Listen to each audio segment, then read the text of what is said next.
Hi guys, मेरा नाम फरीद है और गाइस आज मैं आपके बॉलीवुड के लिए बहुत बेहतरीन कहानी लेके आया हूँ। 60 के दशक में कौन सबसे पहला सुपरस्टार बना था और कौन 15 फिल्में लगातार हिट दिए थे और सबसे बड़ा सुपरस्टार बन गया था, कौन था वो जो बहुत बड़ी सुपर हिट फिल्म दी थी उन्होंने और बहुत बड़े सुपरस्टार बन गए थे और लगातार उन्होंने 15 हिट फिल्में दी थी। जानना चाहते हैं उनका नाम और पूरी जर्नी जानना चाहते हैं उनको किस तरह से बॉलीवुड में एंट्री मिली थी, कौन एक्टर थे और कभी उनको चांस मिला था। तो आप जानना चाहते हैं तो चलो स्टार्ट करता हूँ, मैं बताता हूँ आपको कौन है। 60 के दशक में हुआ था इंडियन आइडल जैसा कंपटीशन। विनोद मेहरा को मिली शिकस्त। विजेता ने 15 हिट फिल्म देकर बनाया record. First superstar of Bollywood. क्या आप जानते हैं कि 60 के दशक में भी इंडियन आइडल जैसा एक कंपटीशन हुआ था जिसमें अपनी किस्मत आजमाने के लिए हजारों युवा पहुंचे थे, लेकिन उन सबको पछाड़कर एक नौजवान युवा ने इस प्रतियोगिता को न सिर्फ जीता बल्कि 15 हिट फिल्में देकर बॉलीवुड का पहला सुपरस्टार भी बन गया। बॉलीवुड वो इंडस्ट्री है जहां कोई तो रातों रात स्टार बन जाता है या कोई लाख कोशिश के बाद भी इंडस्ट्री में पैर नहीं जमा पाता। किसी को यहाँ के रास्ते खुले मिलते हैं और कुछ यहाँ अपने रास्तों की तलाश खुद करते हैं। आज के ज़माने में बच्चों के पास वो सुविधाएं, साधन और पर्याप्त मौके हैं, लेकिन पहले के दौर में लोगों के पास ना सुविधाएं थी और ना ही मौके।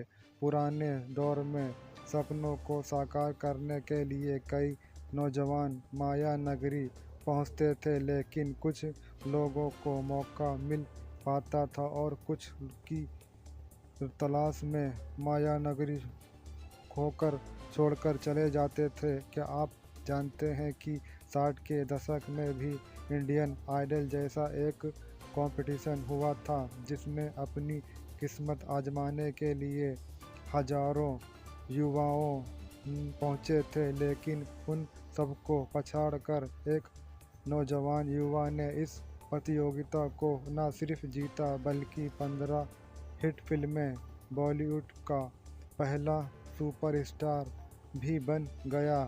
हम बात कर रहे हैं जतिन खन्ना की। नहीं पहचाना?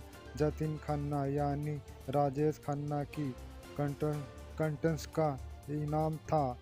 खास टैलेंटेड हंट में 10,000 से ज़्यादा युवाओं में से सुभाष घई, धीरज कुमार, राजेश खन्ना, विनोद मेहरा का नाम भी शामिल था।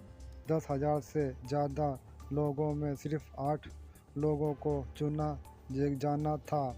इस 8 लोगों में से राजेश खन्ना और विनोद मेहरा शामिल थे। टैलेंट हंट में जीतने वाले कंटेस्टेंट को इनाम के तौर पर इस सभी मेकर के साथ एक फिल्म करने का काम और अलग से 12 फिल्मों का कॉन्ट्रैक्ट मिला था।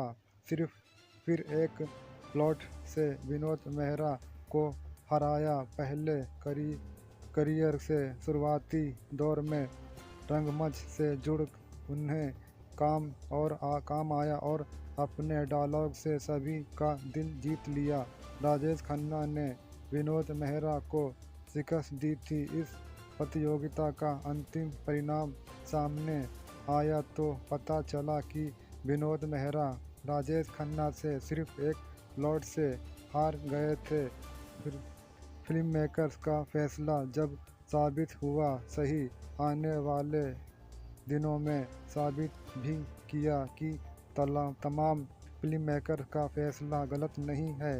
राजेश ने बॉलीवुड के सभी दिग्गज फिल्म मेकर्स के साथ काम किया और स्टारडम के हाईएस्ट लेवल पर पहुंचे और फिर कभी पीछे मुड़कर नहीं देखा। पहली फ्लॉप फिल्म देकर दी थी लगातार 15 हिट फिल्म।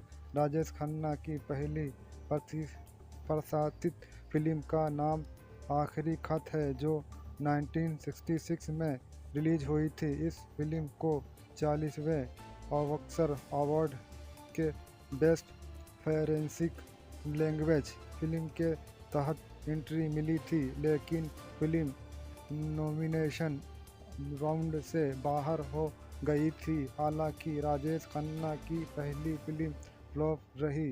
1977 में उनकी दूसरी फिल्म राज राज रिलीज हुई, जिसने बॉक्स ऑफिस पर ताबड़तोड़ कमाई की। फिल्म का बजट 65 लाख था, जिसने इंडिया बॉक्स ऑफिस पर 1 करोड़ का कलेक्शन किया था। 1969 में रिलीज हुई आराधना और दो रास्ते की सफलता के बाद राजेश खन्ना धीरे सीधे शिखर पर पहुंच बैठ गए थे। राजेश खन्ना जैसी लोकप्रियता किसी दूसरे स्टार को नहीं हुई। हालांकि राजेश खन्ना को सुपरस्टार घोषित कर दिया गया और लोगों के बीच उन्हें पार लोकप्रियता हासिल हुई। सुपरस्टार के सिंहासन पर राजेश खन्ना भले ही कम समय के लिए विराजमान रहे, लेकिन यह माना जाता है कि वैसी लोकप्रियता किसी को और हासिल नहीं हुई जो राजेश खन्ना को हासिल हुई थी। गाइस, अगर ये वीडियो अच्छा लगा तो प्लीज़ लाइक करना, शेयर करना, कमेंट करना, और कुछ समझ में नहीं आया तो मुझे कमेंट करके जरूर बताना। तो मिलते हैं नेक्स्ट वीडियो में, तब तक के बाय, टेक केयर एंड जय हिंद।